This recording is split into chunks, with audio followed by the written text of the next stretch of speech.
আমপাড়া ও বাজারজাত শুরু হচ্ছে আজ থেকে। বিস্তারিত জানাতে সদর উপজেলার কুখরালী গ্রামে আছেন রিপোর্টার মমতাজ আহমেদ বাপি। সরাসরি চলে যাচ্ছি তার কাছে।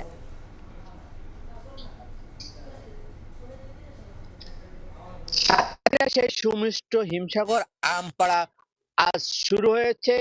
এই হিমসাগর আমের যে চাহিদা, সেই চাহিদাটা শুধু দেশের মধ্যেই নয়, দেশের বাইরেও এর চাহিদা অনেক।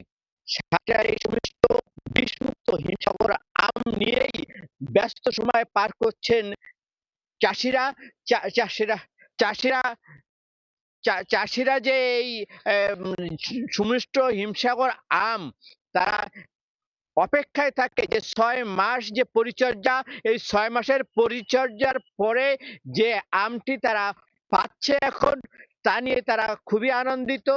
তারা মনে করে যে এই আমটি যদি সংরক্ষণাগারে রাখার ব্যবস্থা থাকতো, তাহলে এই আমের যে চাহিদা, এই আম যে বাজারে বিক্রি করে যে ন্যায্য মূল্য পাওয়ার বিষয়টিও তারা নিশ্চিত হতে পারত, তারা লাভবান হতে পারত যদি এই সংরক্ষণাগারে যদি আমটা রাখার ব্যবস্থা সরকারের থাকতো।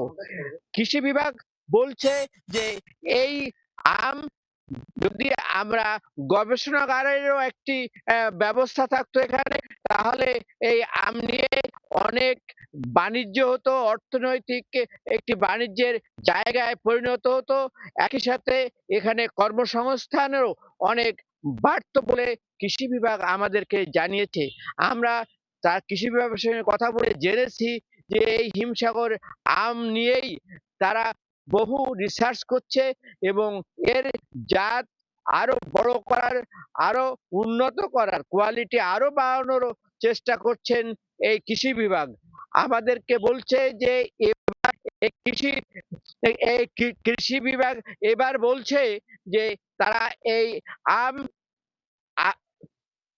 300 থেকে 350 লক্ষ্যমাত্রা থাকলেও এই আম বিক্রিতেই তারা 600 কোটি হারিয়ে যাবে বলে মনে করছে এই কৃষি বিভাগ।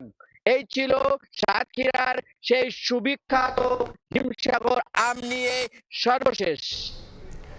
যুক্ত ছিলাম সাতক্ষীরায়।